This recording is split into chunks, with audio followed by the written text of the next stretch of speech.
Good morning students. हम लोगों ने लास्ट पार्ट में देखा था कि कोई सर्किल है, सर्किल से संबंधित जो भी थ्योरम्स थी वो कंप्लीट कर ली थी अपन ने।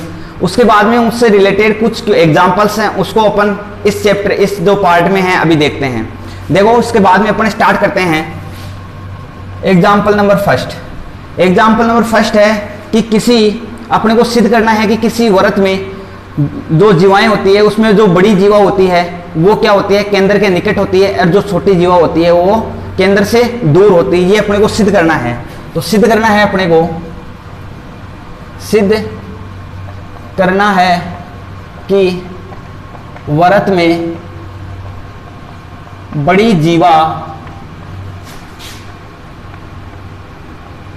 केंद्र के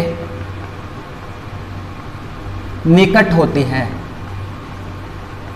यह अपने को प्रूव करना है अपन लोगों को।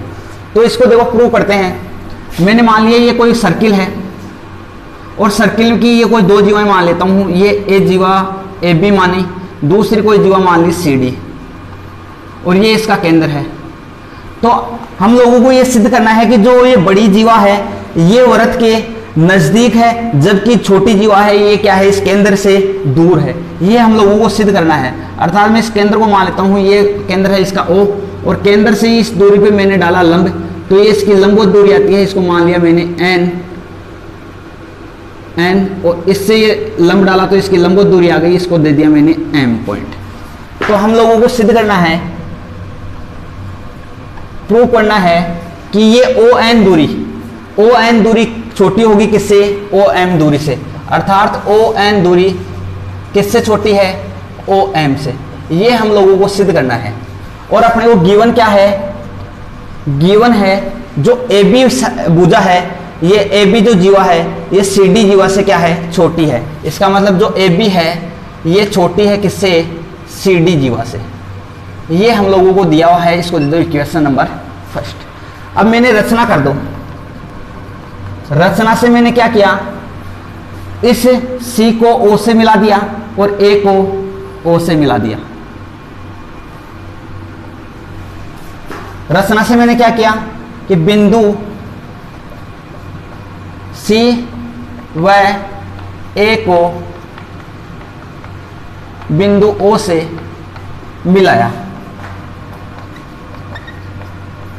इसको मिलाते ही अपने को पता चल गया हम लोगों को कि जो OC है और OA है ये क्या है, वृत्त की त्रिज्याएं हैं। तो दोनों त्रिज्याएं क्या होंगी, बराबर होगी। तो यहां से क्या लिखता हूं, OC बराबर क्या है, OA। इसको दे दो इक्वेशन नंबर 2 और इसका कारण लिख देना, एक ही वृत्त की त्रिज्याएं, एक ही वृत्त की त्रिज्याएं। ये इसका कारण दे दिया हम लोगों ने कि जो यहां से ये दिया है कि जो OA है और OC है ये दोनों क्या है, वृत्त की त्रिज्याएं हैं। अब देखो हम लोग एक थ्योरम पढ़ी थी अपन ने, हम लोगों ने थ्योरम पढ़ी थी कि किसी वृत्त के केंद्र से जीवा पर अगर लंब डाला जाता है तो ये जीवा को क्या कर देता है, समद्विभाजित कर देता है। तो यहां से मैं क्या लिख सकता हूं, इसका मतलब जो पॉइंट N है ये इन दोनों पॉइंटों को क्या कर रहा है, समद्विभाजित कर रहा है। इसका मतलब मैं यहां से क्या लिख सकता हूं, यहां से लिख सकता हूं जो CN है ये, इसको क्या लिख सकता हूं कि ये 1/2 CD है, और इसको क्या लिख सकता हूं जो AM है ये क्या है, 1/2 AB। इसका कारण क्या दोगे, इसको दे दो इक्वेशन नंबर 3, और कारण क्या दोगे कि किसी वृत्त में केंद्र से जीवा पर डाला गया लंब जीवा को समद्विभाजित करता है।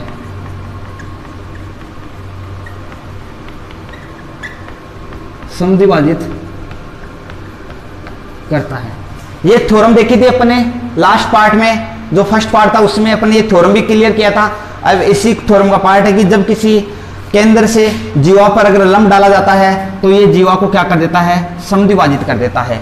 यहां से मैं देखो इस त्रिभुज से मैं देखता हूं कि जो ट्राइंगल है, ट्राइंगल NOC या CON में क्या देखें, अपने को पता चल रहा है कि ये जो है यहाँ पे 90 डिग्री का एंगल है।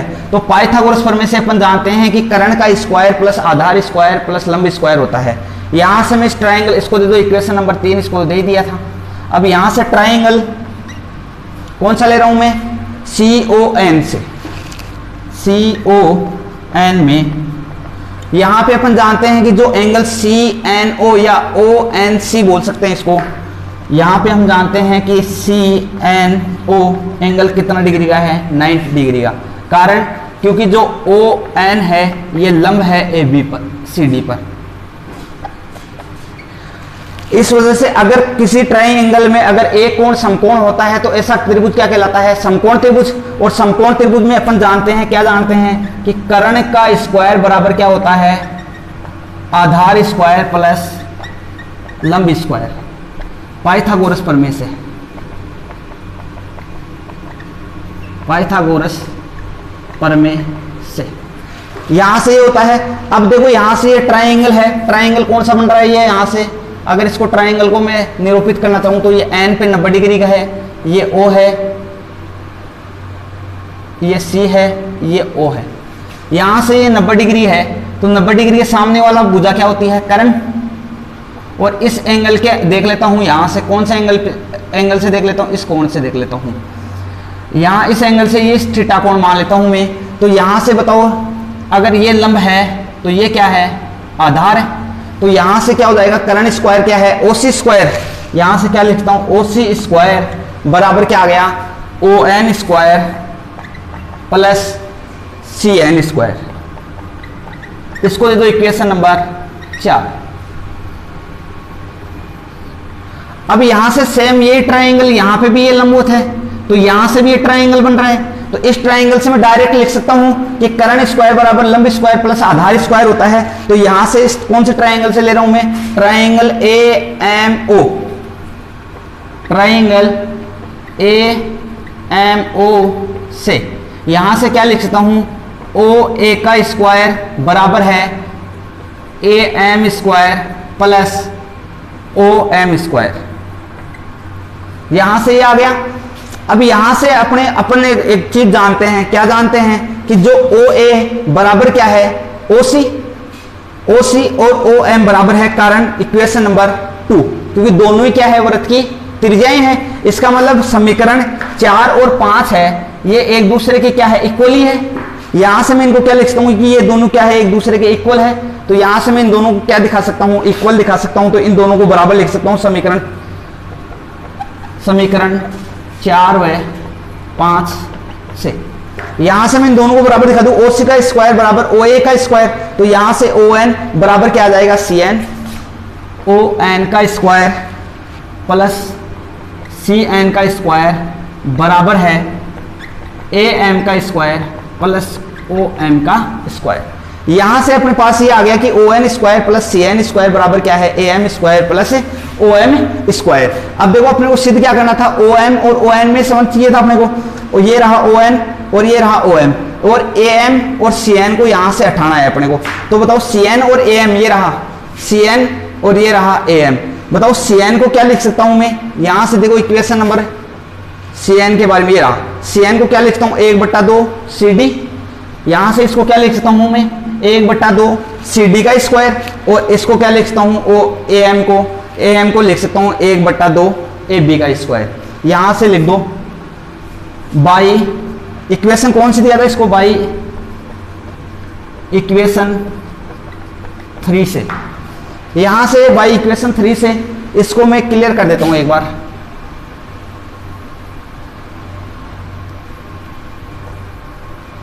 देखो ऊपर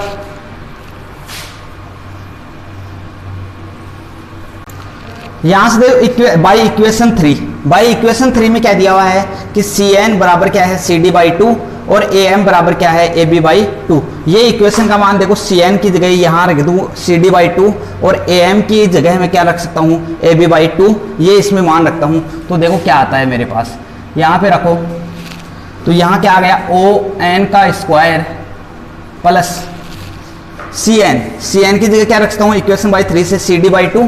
तो यहाँ लिख सकता हूँ सी डी बाई 2 का होल स्क्वायर किसके इक्वल है, यहाँ ए एम कितना है, ये रहा ए एम कितना है, ए बी बाई 2। तो ए एम की जगह क्या लिख दिया मैंने, ए बी बाई 2 का whole square plus O M का होल स्क्वायर। अब देखो by equation first, by equation first में क्या दिया हुआ है, सी डी ए बी बड़ा है CD से, तो AB बड़ा है CD से, तो क्या AB का आधा CD का आधा से भी छोटा होगा। और अगर इसके स्क्वायर कर दिया जाए तो यहां से क्या बोल सकता हूं, AB/2 का होल स्क्वायर छोटा किससे होगा, CD/2 के होल स्क्वायर से छोटा होगा। तो यहां से देखो CD/2, अब यहां से देखो CD/2 का होल स्क्वायर, ये ON स्क्वायर प्लस CD/2 का होल स्क्वायर बराबर है AB/2 का whole square plus OM square. इसकी जगह अगर मैं CD/2 के होल स्क्वायर की जगह में अगर AB/2 का होल स्क्वायर लिख दूं, अर्थात ये इससे छोटा था, तो ये वैल्यू जो आएगी ये इससे छोटी आएगी। इसका मतलब मैं क्या लिख सकता हूं, यहां से ON स्क्वायर प्लस इसकी CD/2 की जगह में क्या लिख दूं, AB/2 का होल स्क्वायर। अगर ये इसकी जगह इससे छोटी वैल्यू रख रहा हूं, इससे छोटी वैल्यू रखूंगा, इसका मतलब ये छोटी वैल्यू आएगी इससे। यहां से क्या आ गया, AB/2 का होल स्क्वायर प्लस OM का होल स्क्वायर। यहां से क्या आ गया, AB/2 से AB/2 कट गया है, तो ये आ गया ON स्क्वायर छोटा है किससे, OM स्क्वायर से। यहां से देखो अगर OM का स्क्वायर छोटा है ON से, तो ON भी तो छोटा आएगा OM से, और यही अपने को सिद्ध करना था, ON छोटा है OM से। तो यहां पे ये जो अपनी प्रमेय थी ये हो गई कंप्लीट। Hints proved.